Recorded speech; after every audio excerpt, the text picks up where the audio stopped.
Dear students, good morning everyone. Last class లో మనం 15th group elements ని discuss చేసుకున్నాం. దాంట్లో నైట్రోజన్ అనేది ఏ టైప్ ఆఫ్ కాంపౌండ్స్ ని ఫామ్ చేస్తుంది, వాటిని ఏ విధంగా ప్రిపేర్ చేసుకుంటాం అనే విషయం అబ్జర్వ్ చేస్తున్నాం. నైట్రోజన్ అనేది అమోనియా ఫామ్ లో మనకి అబౌండ్ అవుతుంది, ఎక్కువగా దొరుకుతుంది అన్నమాట. నెక్స్ట్ నైట్రిక్ యాసిడ్ ఫామ్ లో కూడా మనకి ఎక్కువగా లభ్యమవుతుంది. Nitric acid formula HNO3. Concentrated nitric acid ఉంటుంది, మనకి డైల్యూటెడ్ నైట్రిక్ యాసిడ్ కూడా ఉంటుంది. ఈ నైట్రిక్ యాసిడ్ ని ఏ విధంగా ప్రిపేర్ చేసుకుంటామో అనే విషయం ఈ క్లాస్ లో చూద్దాం. నైట్రిక్ యాసిడ్ ని ప్రిపేర్ చేయడానికి ఆస్ట్వాల్డ్ అనే సైంటిస్ట్ ఒక ప్రాసెస్ ని ఇన్వైట్ చేయడం జరిగింది, ఒక ప్రాసెస్ ని కనిపెట్టడం జరిగింది అన్నమాట. అందుకే ఆ ప్రాసెస్ ని మనం ఆస్ట్వాల్డ్ ప్రాసెస్ అంటాం. ఆస్ట్వాల్డ్ ప్రాసెస్ లో నైట్రిక్ యాసిడ్ ని ప్రిపేర్ చేస్తారు. ఆ ప్రిపరేషన్ మెథడ్కి యూస్ చేసే apparatus, దీన్ని ఆస్ట్వాల్డ్ apparatus అంటాం మనం. ఆస్ట్వాల్డ్స్ పరికరం. దీంట్లో 7 చాంబర్స్ అనేవి ఉంటాయి. ఆ చాంబర్స్ మీద డిపెండ్ అయ్యి మనం ఒక్కొక్క చాంబర్ లో ఒక్కొక్క మిక్సర్ తీసుకొని ఫైనల్ గా HNO3 ప్రిపేర్ చేయడం అనేది జరుగుతుంది అనమాట. HNO3 ని ఆస్ట్వాల్డ్ డైరెక్ట్ గా ప్రిపేర్ చేయలేదు, 3 స్టెప్స్ యూస్ చేసి ప్రిపేర్ చేశారు. 3 స్టెప్స్ ని యూస్ చేసుకొని ప్రిపేర్ చేశారు. ఆ ప్రిపరేషన్ మెథడ్లో ఫస్ట్ స్టెప్ చూడండి. ఫస్ట్ స్టెప్ 1 లో ఆస్వాల్డ్ ఏం చేశారంటే అమ్మోనియాని తీసుకోవడం జరిగింది. అమ్మోనియా హ్యాబోస్ ప్రాసెస్ నుంచి మనం ప్రిపేర్ చేసినటువంటి అమ్మోనియాని ఈయన యూస్ చేసుకున్నారు. సో ఫస్ట్ అమ్మోనియా తీసుకున్నారు. అమ్మోనియా అంటే NH3. ఈ అమ్మోనియాని తీసుకున్నాం. అది కూడా ఎలాంటి అమ్మోనియా? అమ్మోనియా అనేది గ్యాస్, లిక్విడ్ అమ్మోనియాని తీసుకోలేదు మనం, గ్యాస్ స్టేట్ లో ఉన్నటువంటి అమ్మోనియాని తీసుకున్నాం. ఈ అమ్మోనియాని అట్మాస్ఫిరిక్ ఆక్సిజన్ తో మనం ఆక్సిడేషన్ చేయాలి. అట్మాస్ఫిరిక్ ఆక్సిడేషన్ అంటే కొత్తదేం కాదు, అట్మాస్ఫియర్ లో ఆక్సిజన్ ఉంటుంది, దాన్నే మనం అట్మాస్ఫిరిక్ ఆక్సిజన్ అంటాం. సో అమ్మోనియాని తీసుకొని దాన్ని ఆక్సిజన్ తో ట్రీట్ చేస్తాం. రియాక్షన్ అయితే జరుగుతుంది, కానీ ఆ రియాక్షన్ స్లోగా జరుగుతుంది. అమ్మోనియాతో ఆక్సిజన్ కలుస్తుంది. కలవడం అనేది చాలా ఎక్కువ టైం పట్టేస్తుంది అనమాట. అలా జరగకుండా ఉండడం కోసం కొన్ని కండిషన్స్ని అప్లై చేసుకోవాలన్నమాట. మనం అప్లై చేసే కండిషన్స్ రియాక్షన్ రేట్ని ఇంక్రీజ్ చేస్తే బాగా రియాక్షన్ అనేది త్వరగా జరిగేటట్లు చేస్తాయి, ఎక్కువ టైం పట్టనేమో అనమాట. టైంని తగ్గిస్తాయి, వచ్చే ప్రొడక్ట్ ఏమో పెంచుతాయి, ఎక్కువ మోతాదులో వచ్చేలా చేస్తాయి. అలాంటి కండిషన్స్ ప్రెషర్ని మెయింటైన్ చేయడం, టెంపరేచర్ని మెయింటైన్ చేయడం, క్యాటలిస్ట్ని ఇవ్వడం అనమాట. సో ఇక్కడ మ్యాక్సిమం మనము క్యాటలిస్ట్ కింద ప్లాటినం క్యాటలిస్ట్ తీసుకుంటాం. ప్లాటినం అనేది రియాక్షన్ రేట్ని చాలా వేగవంతం చేయగలదు, చాలా స్పీడప్ చేయగలదు అనమాట. సో స్పీడప్ అవడం కోసం నేను ఇక్కడ ప్లాటినం అనే ఒక క్యాటలిస్ట్ తీసుకున్నాను. ప్లాటినం గేజ్ క్యాటలిస్ట్ అంటారు దాన్ని మనం, platinum gauge catalyst. Direct platinum తీసుకున్నా పర్వాలేదు. ఒకవేళ డైరెక్ట్గా ప్లాటినం తీసుకోవడం మనకు కుదరలేనప్పుడు కనీసం ఏం తీసుకోవచ్చు? ప్లాటినం గేజ్ అంటే ప్లాటినం వైర్ తీసుకున్నా పర్వాలేదు, ఎందుకంటే ప్లాటినం మనం ఎక్కువ తీసుకోలేము. ప్లాటినం అనేది వెరీ కాస్ట్లీ ఎలిమెంట్. మనకి సిల్వర్, గోల్డ్ వాటితో కంపేర్ చేస్తే ప్లాటినం అనేది చాలా కాస్ట్ అనమాట. సో దాన్ని మనం ఎక్కువ తీసుకోలేము. అందుకని అది కుదరలేనప్పుడు ఏం చేయమంటారు? కనీసం చిన్న ప్లాటినం వైర్ అయినా తీసుకోండి అంటున్నారు. సో అమ్మోనియా తీసుకున్నాను. అమ్మోనియాని అట్మాస్ఫియర్లో ఉండే ఆక్సిజన్తో ట్రీట్ చేస్తున్నాను. ఆ రియాక్షన్ స్లోగా జరుగుతుంది. దాన్ని స్పీడప్ చేయడం కోసం ఏం తీసుకున్నాం? ప్లాటినం వైర్ తీసుకున్నాను క్యాటలిస్ట్ కింద. అది ఒక్కడే తీసుకుంటే రియాక్షన్ స్పీడ్గా జరగదు. ఇంకా మనం ఏం చేయాలి? టెంపరేచర్ ఇవ్వాలి, ప్రెషర్ కూడా ఇవ్వాలి. ఇక్కడ మనం మెయింటైన్ చేసే టెంపరేచర్ 500 కెల్విన్ టెంపరేచర్. డిగ్రీ సెల్సియస్లో లేదు, అది కెల్విన్స్లో ఉంది. కెల్విన్స్ అంటే వెరీ హై టెంపరేచర్ అనమాట. 500 కెల్విన్ టెంపరేచర్ మెయింటైన్ చేయాలి. ఇంకా ప్రెషర్ వచ్చేసి 9 బార్ ప్రెషర్ ఇవ్వాలి. అంత ప్రెషర్ దగ్గర, ఆ టెంపరేచర్ దగ్గర, ఆ క్యాటలిస్ట్ ప్రెజెన్స్లో మనకు అమ్మోనియా ఏం జరుగుతుందమ్మా? ఆక్సిజన్తో రియాక్ట్ అవుతుంది. రియాక్ట్ అయిపోయి ఎలా కన్వర్ట్ అయిపోయింది? వాటర్ మాలిక్యూల్ కింద బయటకు వచ్చేసింది. నైట్రోజన్, అమ్మోనియా, ఆక్సిజన్ రెండు కలిసిపోయి వాటర్ మాలిక్యూల్స్ బయటకు వచ్చాయి. వాటర్ బయటకు వచ్చేసి ఇంకా ఫామ్ అయ్యే కాంపౌండ్ మనం అబ్జర్వ్ చేస్తే ఫామ్ అయ్యే కాంపౌండ్ NO. ఏం ఫామ్ అయిందమ్మా? NO. N అంటే నైట్రోజన్, O అంటే ఆక్సిజన్. సో దాని నేమ్ నైట్రోజన్ ఆక్సైడ్. ఒకే ఆక్సిజన్ ఉంది కాబట్టి నైట్రోజన్ మోనాక్సైడ్ అని కూడా అనొచ్చు. నేమ్ ఎలా చెప్పినా పర్లేదు. సింపుల్గా చెప్తే నైట్రోజన్ ఆక్సైడ్ అని చెప్పండి, లేకపోతే నైట్రోజన్ మోనాక్సైడ్ అంటాం. అంటే ఫస్ట్ స్టెప్ నుంచి మనకు వచ్చింది ఫైనల్గా ఏంటి? Nitrogen monoxide. ఓకేనా? ఇంకా సెకండ్ స్టెప్, సెకండ్ స్టెప్లో ఆస్ట్రోల్ ఏం చేశారంటే NO తీసుకున్నారు. ఫస్ట్ స్టెప్ నుంచి వచ్చినటువంటి NO తీసుకున్నారు. ఈ NOని ఆక్సిడేషన్ చేశారు. ఆక్సిడేషన్ చేయడం అంటే ఎడిషన్ ఆఫ్ ఆక్సిజన్, రిడక్షన్ అంటే ఎడిషన్ ఆఫ్ హైడ్రోజన్స్, అదే ఆక్సిడేషన్ అంటే addition of oxygens. First step నుంచి వచ్చినటువంటి NO తీసుకున్నారు. తీసుకొని దాన్ని ఆక్సిడేషన్ చేశారు, అంటే O2 యాడ్ చేశారు. యాడ్ చేసినప్పుడు NO కాస్త ఏమైపోయింది? NO2గా మారిపోయింది. It is a reversible reaction. Second step అనేది రివర్సిబుల్ రియాక్షన్ అన్నమాట. ఫార్వర్డ్ రియాక్షన్ జరుగుతుంది, బ్యాక్వర్డ్ కూడా జరుగుతుంది. అంటే NO NO2గా మారుతుంది, మళ్ళీ NO2ని మనం ఏం చేయొచ్చు? NOగా మార్చుకోవచ్చు. సో సెకండ్ స్టెప్ నుంచి NO2 అనేది ఫామ్ అయింది. ఇంకా థర్డ్ స్టెప్లో, ఈ థర్డ్ స్టెప్లో వచ్చినటువంటి NO2ని కూల్ చేయాలి. వచ్చిన NO2ని మనం ఏం చేయాలి? కూల్ చేయాలి. కూల్ చేయాలంటే ఏం చేస్తాం? వాటర్ యాడ్ చేస్తాం. NO2 అనేది కాన్సన్ట్రేషన్ వచ్చేసింది మనకి, దాన్ని కూల్ చేసుకోవాలి థర్డ్ స్టెప్లో. సో కూల్ చేయాలంటే ఏం చేయాలమ్మా? వాటర్ యాడ్ చేయాలి. అంటే ఇప్పుడు నేను ఈ NO2కి వాటర్ యాడ్ చేశాను, లిక్విడ్. ఇదిగో వాటర్ అనేది లిక్విడ్ స్టేట్లో ఉంది, అంటే వాటర్ యాడ్ చేశాను. H2O లిక్విడ్ అంటే వాటర్ అని, అదే H2O గ్యాస్ అంటే దాన్ని హీట్ చేస్తాము. అక్కడ స్టేజ్ని బట్టి మనం అర్థం చేసుకోవాలి. H2O గ్యాస్ అనుకోండి హీట్ చేయగా వచ్చింది అని, అదే H2O లిక్విడ్ అంటే వాటర్ని యాడ్ చేస్తున్నాము. సో ఇక్కడ వాటర్ యాడ్ చేశారంటే కూల్ చేస్తున్నాము. కూల్ చేసినప్పుడు మనకి ఫైనల్గా HNO3 అనేది ఫామ్ అయింది. కానీ వచ్చిన HNO3 ఏం చేయడం వల్ల వచ్చింది? NO2ని కూల్ చేయడం వల్ల వచ్చింది. సో ఫామ్ అయిన HNO3 ఎలాంటి HNO3? Cool HNO3. కూల్ అనుకోవడం దాన్ని డిజిటల్ లేకపోతే డైల్యూటెడ్ HNO3 అన్నారు. వచ్చిన HNO3 ఎలాంటిదమ్మా? Diluted HNO3. మనకి కాన్సన్ట్రేషన్ పొగలు వచ్చేసేది కాదు, మనం కూల్ చేయగా వస్తుంది కాబట్టి దాన్ని ఏమంటాం? మనం డైల్యూటెడ్ HNO3 అంటాం. కానీ డైల్యూటెడ్ HNO3 కాదు మనకు కావాల్సింది. ఏం కావాలి? కాన్సన్ట్రేటెడ్ HNO3 కావాలి. అంటే ఇప్పుడు వచ్చిన డైల్యూటెడ్ HNO3ని నెక్స్ట్ ఏం చేసుకుంటాం? కాన్సన్ట్రేషన్ చేసుకుంటాం. ఈ 3 స్టెప్స్ అర్థమైనట్లేనా? ఫస్ట్ స్టెప్లో మనం HNO3 NH3 తీసుకోవాలి. NH3 అంటే అమ్మోనియా. సో అదే విషయాన్ని ఇప్పుడు మనం డయాగ్రామాటిక్గా ఎక్స్ప్లెయిన్ చేద్దాం, అంటే ఎక్స్పెరిమెంటల్గా ఏం జరుగుతుందో చెప్దాం. ఆస్ట్రాయిడ్ ప్రాసెస్లో సెవెరల్ చాంబర్స్ ఉంటాయని చెప్పాను. First chamber, this is first chamber. ఈ ఫస్ట్ చాంబర్ని మనం కెటలిటిక్ చాంబర్ అంటాం. ఫస్ట్ చాంబర్ ఇలా మనకు కనిపించేది ఒక చాంబర్. ఈ చాంబర్ని కెటలిటిక్ చాంబర్ అనాలి. కెటలిటిక్ చాంబర్కి పైన ఒక వే ఉంటుంది, ఒక ఓపెన్ ఉంటుంది అనమాట.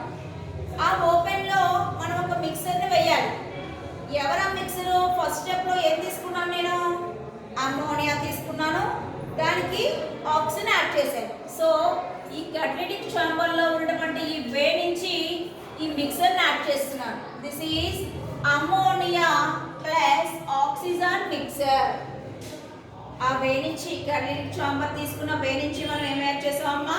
ఒక మిక్సర్ యాడ్ చేసాం. ఆ మిక్సర్ ఏంటంటే అమ్మోనియా ప్లస్ ఆక్సిజన్ యాడ్ చేశారు. ఈ కెటలిటిక్ చాంబర్లో ఎవరు ఉంటారు? కెటలిస్ట్ ఉంటారు, అందుకే దాన్ని మనం కెటలిటిక్ చాంబర్ అన్నాం. ఇక్కడ ఉన్నటువంటి కెటలిస్ట్ ప్లాటినం. ఈ కెటలిటిక్ చాంబర్లో ఉన్న కెటలిస్ట్ ఎవరమ్మా? ప్లాటినం. సో ప్లాటినం కెటలిస్ట్ ఇచ్చాను. మనం కెటలిటిక్ చాంబర్లో తీసుకున్నామంటే అర్థం ఏంటి? ఆ మిక్సర్ అక్కడ ఏమవుతుంది? స్పీడ్గా రియాక్ట్ అయిపోతుంది. కెటలిటిక్ చాంబర్లో తీసుకుంటే ఆటోమేటిక్గా ఏమవుతుంది? రియాక్షన్ స్పీడప్ అయిపోతుంది. ఇంకా ఇక్కడ మనం దీంతో పాటు టెంపరేచర్ని ఇస్తాము, ప్రెషర్ కూడా మెయింటైన్ చేస్తాం. ఆ టెంపరేచర్ వచ్చేసేమో 500 కెల్విన్, ప్రెషర్ వచ్చేసి 9 అమ్మోనియం బార్ ప్రెషర్. సో అలా ఇచ్చాం. ఇచ్చిన తర్వాత ఇది ఇలా వెళ్ళిపోతుంది వేలో, ఈ చాంబర్ నుంచి ఇలా ఈ వేలో వెళ్ళి ఈ చాంబర్కి వచ్చింది. ఈ చాంబర్కి వచ్చింది. ఫస్ట్ చాంబర్లో మనకు ఉన్నది 3 అన్నమాట. ఏంటంటే అది mixture, ammonia plus oxygen mixture, platinum gauze అంటే క్యాటలిస్ట్ ఉంది. ఇంకా మనం టెంపరేచర్ ఇచ్చాము, ప్రెషర్ కూడా ఇస్తాము అక్కడ. ఆ మిక్సర్ ఇలా మనకి ఇక్కడికి వచ్చింది, యానదర్ చాంబర్లోకి వచ్చింది. ఫస్ట్ చాంబర్లో తీసుకున్న మిక్సర్ యానదర్ చాంబర్లోకి వచ్చింది. ఈ చాంబర్ ఏంటంటే it is a steel vessel, ఒక స్టీల్ వెజల్ అన్నమాట. ఆ స్టీల్ వెజల్ని మనం అల్యూమినియం మెటీరియల్తో ప్రిపేర్ చేయొచ్చు, లేకపోతే నార్మల్ స్టీల్ వచ్చేసి క్రోమియం స్టీల్. నార్మల్గా స్టీల్ దేంతో ప్రిపేర్ చేస్తాం? క్రోమియం. అలాగే కూడా రైస్ కుక్కర్స్, పాన్స్ ఇవన్నీ ఉంటాయి, వాటిని అల్యూమినియంతో ప్రిపేర్ చేస్తారు. అలాంటి అల్యూమినియం వెజల్ అయినా తీసుకోవచ్చు, లేకపోతే నార్మల్ క్రోమియం స్టీల్ అయినా తీసుకోవచ్చు. ఈ చాంబర్లోకి వచ్చిన తర్వాత ఇక్కడ బాయిల్ అయిపోతుంది. వచ్చిన తర్వాత ఏమవుతుంది? బాయిల్ అవుతుంది. బాయిల్ అయిన తర్వాత NO ఫామ్ అయిపోయింది అనమాట. మనకి NH3 ఆక్సిజన్తో రియాక్ట్ అయిపోయి ఎలా మారిపోయిందమ్మా? NOగా మారిపోయింది. ఇక్కడికి ఫస్ట్ స్టెప్ అనేది కంప్లీట్ అయిపోయింది. ఈ బాయిలర్ వరకు ఫస్ట్ స్టెప్ జరుగుతుంది. నెక్స్ట్ స్టెప్లో ఈ బాయిల్ అయిపోయిన తర్వాత ఫస్ట్ స్టెప్ నుంచి ఇక్కడ ఎవరు వచ్చారు? NO వచ్చారు. ఈ NO ఇంకొక చాంబర్లో తీసుకున్నాం. ఫామ్ అయినటువంటి NOని ఇంకొక చాంబర్లో తీసుకున్నాను. అది ఈ చాంబర్ అన్నమాట. ఇందులో NO ఉంది. ఇక్కడ NOని ఏం చేస్తున్నాను? నేను ఆక్సిడేషన్ చేస్తాను. NOని ఏం చేస్తానమ్మా? ఆక్సిడేషన్ చేస్తాను. చేస్తే ఎలా మారిపోయింది? NO2గా మారింది. ఎలా మారింది? NO2. అందుకే ఈ చాంబర్ని మనం ఆక్సిడేషన్ చాంబర్ అంటాం. అంటే ఈ బాయిలర్ నుంచి వచ్చిన NO అనేది ఆక్సిడేషన్ జరుగుతుంది. జరిగి ఎలా మారిపోయింది? NO2గా మారింది. అందుకే చాంబర్ని మనం ఏమన్నా, గదిని ఏమన్నా ఆక్సిడేషన్ చాంబర్ అన్నాం. అంటే దాని అర్థం అందులో ఆక్సిడేషన్ జరుగుతుంది అని. నెక్స్ట్ తర్వాత ఆక్సిడేషన్ జరగగా అబ్జార్ప్షన్ టవర్ ఉంటుంది. అబ్జార్ప్షన్ టవర్ ఆక్సిడేషన్ జరిగి ఎవరు ఫామ్ అయిపోయారు? NO2 ఫామ్ అయింది. ఆ NO2ని ఎవరు అబ్జార్బ్ చేసుకున్నారు? ఈ టవర్ అబ్జార్బ్ చేసుకుంటారు. ఆక్సిడేషన్ జరగగా వచ్చిన NO2ని ఈ అబ్జార్ప్షన్ టవర్ అనేది తీసుకొని అక్కడ ఏం జరుగుతుంది? వాటర్ని యాక్ట్ చేసుకుంటుంది. అక్కడ కూలింగ్ అనేది జరుగుతుంది అనమాట. ఎందుకంటే అది బాగా హీట్గా ఉంది NO2. దాన్ని అక్కడ మనం ఆ అబ్జార్ప్షన్ టవర్లో కూల్ చేస్తాం. ఓకేనా? నెక్స్ట్ కూల్ చేయగా ఇంకా ఫైనల్గా మనకి ఇంకా ఏమైనా మిగిలిపోతే, NO ఏమైనా మిగిలిపోతే దాన్ని కూడా మనం రియాక్షన్ చేయడం కోసం ఇక్కడ బ్రిక్స్ తీసుకున్నాం, బ్రిక్స్ చక్కెరని తీసుకున్నాం. మొత్తం మీద NO అంతా రియాక్ట్ అయిపోయి ఎలా మారిపోయింది? NO2గా మారిపోయింది. మారిపోయే NO2ని ఇక్కడ మనం ఏం చేసేసాం? కూల్ చేసేసాం. కూల్ చేస్తే చివరికి ఫైనల్గా మనకి 61% HNO3 వచ్చింది. ఎంత పర్సెంటేజ్? 61% HNO3 వచ్చింది. కానీ వచ్చిన HNO3 ఎలాంటి HNO3? కూల్ చేసేస్తాం. కూల్ చేసేస్తే ఎలాంటి HNO3 వస్తుంది? డైల్యూటెడ్ వచ్చింది. ఇప్పుడు మన పని ఏంటంటే ఆ డైల్యూటెడ్ వచ్చినటువంటి HNO3ని కాన్సన్ట్రేషన్గా మార్చడం. ఓకేనా? ఎలా మారుస్తారండి? ఎలా మారుస్తారంటే ఫస్ట్ డిస్టిలేషన్ చేస్తాం. దాన్ని డిస్టిలేషన్ అంటాం. కాన్సన్ట్రేషన్ చేయడం కోసం ఏం చేయాలి? మనం డిస్టిలేషన్ చేయాలి. ఫస్ట్ స్టెప్లో డిస్టిలేషన్ చేస్తాం. 61% HNO3ని డిస్టిలేషన్ చేస్తాం. అంటే వాటర్ యాడ్ చేసి బాగా దాన్ని గ్లాస్ రాడ్ అనేది ఒకటి ఉంటుంది. గ్లాస్ రాడ్, ఈ విధంగా గ్లాస్ రాడ్ ఉంటుంది, గాజుది అన్నమాట. దాంతో ఇలా షేక్ చేస్తూ ఉంటాం. వాటర్ యాడ్ చేస్తాం, షేక్ చేస్తాం, వాటర్ యాడ్ చేస్తాం, షేక్ చేస్తాం. అలా చేసేటప్పటికి ఫస్ట్ స్టెప్లో డిస్టిలేషన్ జరిగింది. మనకి జరిగి కాన్సన్ట్రేట్ HNO3 అనేది ఫామ్ అయింది. కానీ వచ్చిన HNO3 ఎక్కువ కాన్సన్ట్రేషన్ అనేది రావట్లేదు, జస్ట్ కొద్దిగా మాత్రమే పెరిగిందనమాట. సెకండ్ స్టెప్లో దీనికి కాన్సన్ట్రేషన్ ఎక్కువగా ఉండే ఇంకొక రియేజెంట్ని కలుపుతాం. ఎందుకంటే డిస్టిలేషన్ చేయడం వల్ల మనకి పని అవ్వట్లేదు, ఎక్కువ కాన్సన్ట్రేషన్ పెరగట్లేదు.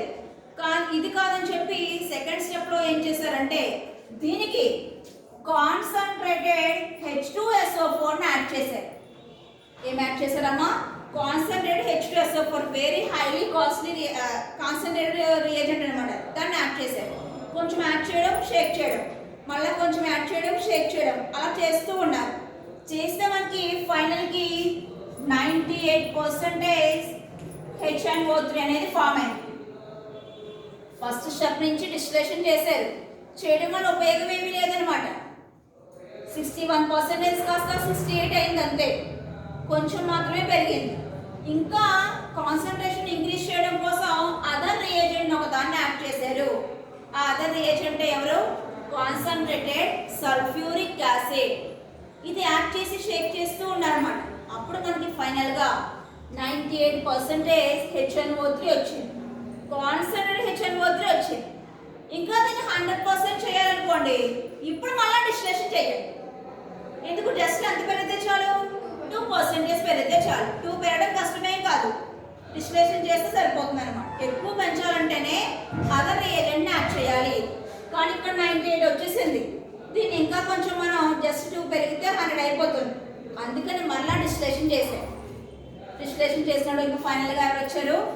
100% కాన్సన్ట్రేటెడ్ HNO3 అనేది ఫామ్ అయిపోయింది. ఇది ఆస్ట్వాల్డ్ ప్రాసెస్. ఈ విధంగా ఆస్ట్వాల్డ్ ఏం చేశారమ్మా? నైట్రిక్ యాసిడ్ని ప్రిపేర్ చేసుకున్నారు. ప్రిపేర్ చేసుకున్న నైట్రిక్ యాసిడ్ డైల్యూటెడ్. తర్వాత మళ్ళీ దాన్ని ఏం చేశారు? కాన్సన్ట్రేషన్గా మార్చారు. ఇది నైట్రిక్ యాసిడ్ ప్రిపరేషన్. మిమ్మల్ని ఆస్ట్వాల్డ్ ప్రాసెస్ అని అడిగితే డైరెక్ట్గా ఇది రాసేయచ్చు. లేకపోతే manufacturing of nitric acid by using Ostwald process అని కూడా అడుగుతాడు. ఆస్ట్వాల్డ్ అని అడిగినా ఇదే రాయాలి. నైట్రిక్ యాసిడ్ ప్రిపరేషన్ ఎక్స్ప్లెయిన్ చేయమని అడిగినా ఇదే రాయాలి. ఒకసారి డైరెక్ట్గా అడుగుతాడు అనమాట. ఇక్కడతో ప్రిపరేషన్ అయింది. నెక్స్ట్ ప్రాపర్టీస్ అనేవి చూద్దాం. నైట్రిక్ యాసిడ్ అనేది ఏ ప్రాపర్టీస్లో ఇన్వాల్వ్ అవుతుంది, ఏ రియాక్టెంట్స్తో రియాక్ట్ అయ్యి ఎలా మారిపోతుంది అనే విషయం అబ్జర్వ్ చేద్దాం. ఓకే, నెక్స్ట్ మనం ఆస్ట్వాల్డ్ ప్రాసెస్ నుంచి HNO3 ప్రిపేర్ చేసుకున్నాం. ఈ HNO3 అనేది కాపర్తో ఎలా రియాక్ట్ అవుతుందో అబ్జర్వ్ చేద్దాం. First reaction with copper. మనకి డైల్యూటెడ్ HNO3 అనేది ఉంది, కాన్సన్ట్రేటెడ్ HNO3 కూడా ఉంది. రెండింటితోని రియాక్షన్స్ మనం అబ్జర్వ్ చేయాలి. కాపర్తో రెండు కూడా ఎలా రియాక్ట్ అవుతున్నాయో చూడాలన్నమాట. సో ఫస్ట్ నేను డైల్యూటెడ్ HNO3 తీసుకున్నాను. HNO3 డైల్యూట్ తీసుకున్నాను. అది కాపర్తో ఎలా రియాక్ట్ అవుతుందో అబ్జర్వ్ చేస్తున్నాను.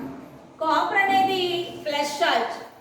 HNO3లో NO3కి మైనస్ ఛార్జ్ ఉంటుంది, నైట్రేట్కి మైనస్ ఛార్జ్ ఉంటుంది.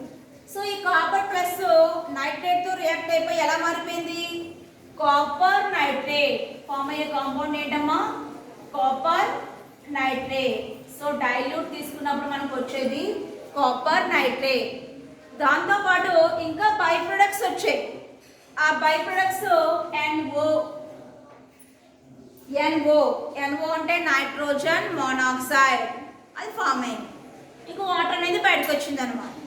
నేను కాపర్ తీసుకొని దాన్ని డైల్యూట్ HNO3తో ట్రీట్ చేశాను. ట్రీట్ చేసినప్పుడు కామన్గా ఎవరు వచ్చారు? కాపర్ నైట్రేట్ వచ్చింది. ఇంకా మనకి మిగిలిన కాంపౌండ్ కింద NO రావడం అనేది జరిగిందన్నమాట. అదే కాపర్ తీసుకొని ఇప్పుడు కాన్సన్ట్రేటెడ్ HNO3తో ట్రీట్ చేద్దాం. ట్రీట్ చేసినప్పుడు కామన్గా కాపర్ నైట్రేటే వచ్చేసింది. కానీ దాంతోపాటు బై ప్రొడక్ట్ ఎవరు వచ్చారు? NO2 వచ్చింది. NO2 అంటే nitrogen dioxide. Nitrogen dioxide. Dilute తీసుకుంటేనేమో నైట్రోజన్ మోనాక్సైడ్ వస్తుంది, అదే కాన్సన్ట్రేషన్ తీసుకుంటేనేమో నైట్రోజన్ డయాక్సైడ్ వచ్చింది. అది డిఫరెన్స్. కామన్గా మాత్రం ఎవరు వచ్చారు? కాపర్ నైట్రేట్ వచ్చింది. కామన్గా ఎవరు వచ్చారు? Copper nitrate. డైల్యూట్ తీసుకున్నప్పుడేమో నైట్రోజన్ మోనాక్సైడ్ వచ్చింది, కాన్సన్ట్రేషన్ తీసుకున్నప్పుడేమో నైట్రోజన్ డయాక్సైడ్ వచ్చింది.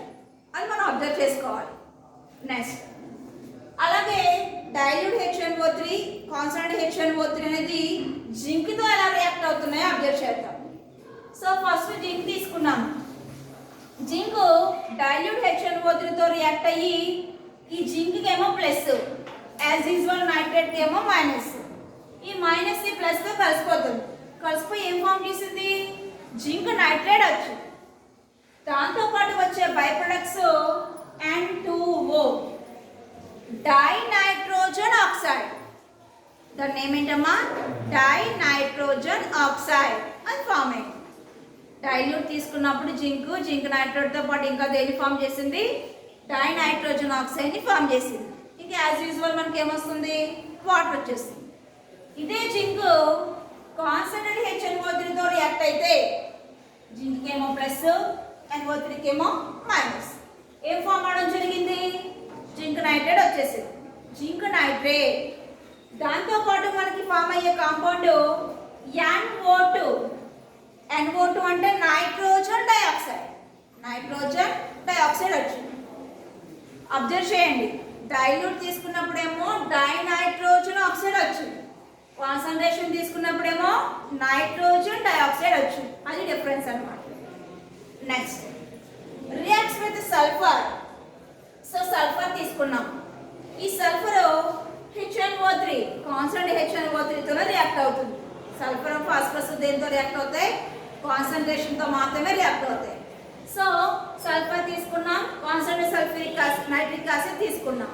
తీసుకుని రియాక్ట్ చేసినప్పుడు ఇది రియాక్ట్ అయిపోయి సల్ఫ్యూరిక్ యాసిడ్గా మారిపోయింది. ఎలా మారిపోయిందమ్మా? Sulphuric acid. వెరీ కాన్సన్ట్రేషన్గా ఉంటుంది అన్నమాట. చాలా ఎక్కువ కాన్సన్ట్రేషన్గా ఉంటుంది, పొగలు వచ్చేస్తూ ఉంటుంది. తర్వాత దాంతోపాటు వచ్చేది NO2 అంటే నైట్రోజన్ డైఆక్సైడ్. NO2 అంటే నైట్రోజన్ డైఆక్సైడ్. అది సల్ఫర్తో రియాక్షన్. నెక్స్ట్ ఫాస్ఫరస్ చూద్దాం. ఫాస్ఫరస్ కానీ సల్ఫర్ కానీ నైట్రిక్ యాసిడ్తో రియాక్ట్ అయ్యి యాసిడ్స్ని ఫామ్ చేస్తాయి. సో సల్ఫర్ అయితే సల్ఫ్యూరిక్ యాసిడ్ ఇచ్చింది, అదే ఫాస్ఫరస్ అయితే ఫాస్ఫోరిక్ యాసిడ్ ఇస్తుంది అన్నమాట. సో ఈ వచ్చే కాంపౌండ్ ఏంటమ్మా? HCPO4 అంటే ఫాస్ఫోరిక్ యాసిడ్. దాంతోపాటు మనకు వచ్చేది ఏంటి? NO2. రెండు కూడా NO2నే ఫామ్ చేసాయి అంటే నైట్రోజన్ డైఆక్సైడ్. ఇవి రియాక్షన్స్ ఆఫ్ నైట్రిక్ యాసిడ్. ఇవి చాలా ఇంపార్టెంట్ క్వశ్చన్ అమ్మా, మీరు అందరూ చదవండి. నెక్స్ట్ టాపిక్ నెక్స్ట్ క్లాస్లో చూద్దాం.